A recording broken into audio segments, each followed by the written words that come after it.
ng mga migranteng manggagawa ang nakabubuhay na sahod. Sa kasalukuyan, iginigiit ang 6,172 Hong Kong dollar at food allowance na 3,123 Hong Kong dollar para makaagapay sa pang-araw-araw na pangangailangan ng aming pamilya. Sa kasalukuyang tinatanggap na monthly allowable wage ng mga migranteng manggagawa sa Hong Kong na 4,990. Ito ay sinasabi nating slave wage. Malayong-malayo ito sa panawagan ng mga bubuhay na sahod. Dahil sa pagtaas ng presyo ng mga bilihin dito at pamasahe, hindi na ito nakakaagapay at kulang na. Ganon din sa Pilipinas. Patuloy ang pagtaas ang presyo ng mga bilihin, mga dalarin, matrikula at iba pa. Karamihan sa mga migranteng manggagawa ay nababaon na sa utang dahil nga sa kulang ang sinasahod. Marami rin ang nagkakasakit dahil sa kulang ang mga masustansyang pagkain, kulang sa pahinga.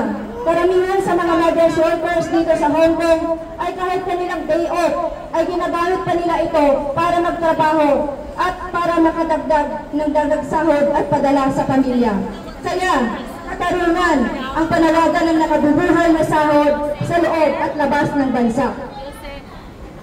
Sa loob ng 3 taon na panunungkulan ng Pangulong BBM, wala tayong nakukuhang suporta sa kanya para suportahan ang ating mga panawagan. Umaasa tayo sa konsulado na magkaroon sila ng posisyon dito hinggil sa panawagan ng sahod ng mga manggagawa dito sa Hong Kong at ang mga karapatan.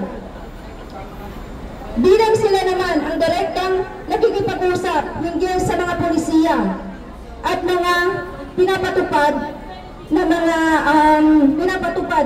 na mga policy dito ng Hong Kong government. Huwag tayong panghinaan ng loob, huwag tayong mawala ng pag-asa para makamit ang nakabubuhay na sahod, respeto at pagtaas ng ating dignidad bilang manggagawa at hindi alipin. Mahalaga ang maraming sumasama sa ating mga pagtitipon, sa ating pagkilos, para itulak, sama-sama ating itulak ang ating mga karapatan at kagalingan. Huwag din tayo matakot na makibaka sa lahat at dapat tayo ay magtulong-tulong, tayo dapat ay sumuporta, nahingiin din ang suporta ng ating konsulado para iparating din nila ang ating pangnawagan doon sa ating gobyerno sa Pilipinas. So marami pong salamat at sahod itaas, presyo ibaba. Sahod itaas! Presyo ibaba! Sahod itaas! Dito naman sa ako, wage increase now! Ayan. So, marami talaga usapin ang mga OFWs. Kaya sana hinihingi natin ang suporta ng ating konsulado dito sa kampanya ng pagtaas ng sahod at syempre sa usapin ng food allowance din. Ngayon naman, para talakayin natin sa atin tungkol sa korupsyon at syempre sa mainit na usapin ngayon kay Sara Duterte sa pagpapanagot sa kanya, pakinggan naman natin mula sa mamamayang liberal, Tess Uleta.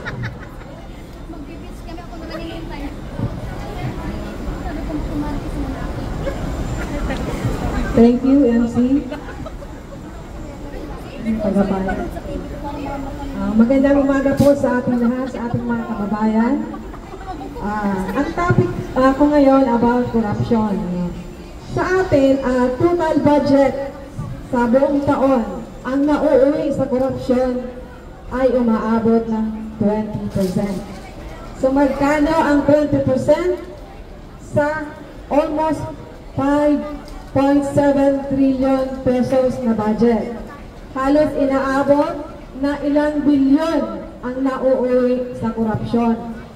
Instead na mapunta sa basic services ng mamamayang Pilipino, napupunta lang sa mga korap na politiko. at ano ang ginagawa ng ating gobyerno.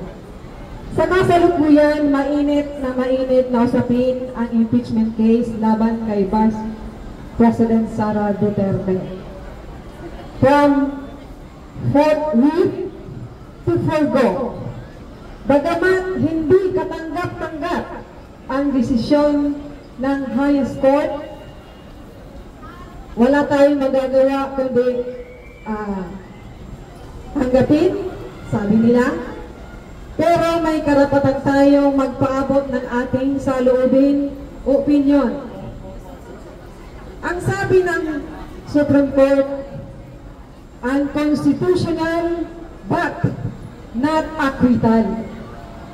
Teknikal ang desisyon, ibig sabihin, ang paratang, ang aligasyon kay VP Sara Duterte ay nananatiling totoo.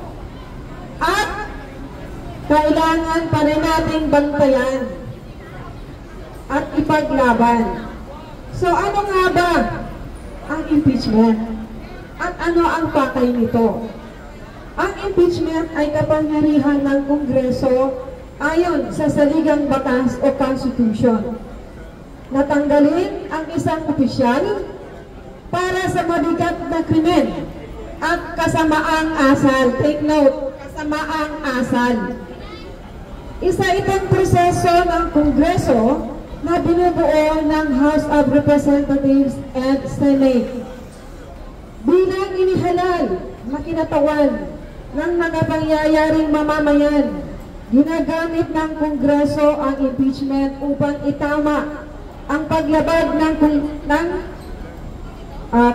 ng isang opisyal sa pagtitiwala ng bayan at desisyon kung dapat pa siyang manatili sa posisyon.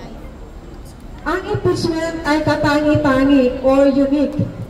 Hindi siya civil case or criminal case. Ito ay political process. Didesisyonan ng mga kongresista at senador. Ayon sa Constitution, ang mga impeachable officials ay ang mga sumusunod: Presidente, Vice Presidente, ang mga miyembro at Chief Justice ng Supreme Court, mga miyembro ng Constitutional Commission, at ang Ombudsman. Ano-ano ang batayan o grounds for impeachment? Una, paglabag sa Constitution, pagtataksil, pagsusuhol, korupsyon, iba pang mabibigat na krimen, pagkakanulo or betrayal of public trust. Sa desisyon kahapon ng High Court, siyempre hatid ang opinyon ng mamamayang Pilipino. Siyempre may natutuwa at may nalulungkot.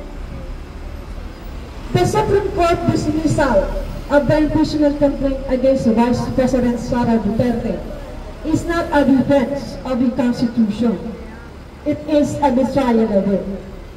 Instead of allowing Congress to do its job, the court interfered using technicalities to shield the powerful.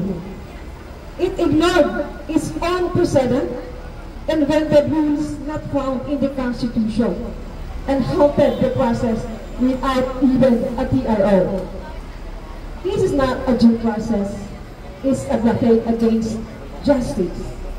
When the judiciary protects power instead of holding it accountable, it stops being a court of law. It becomes complicit in impunity. In choosing power over principle, the court has abandoned both the Constitution and the people it was meant to serve. Tuloy ang laban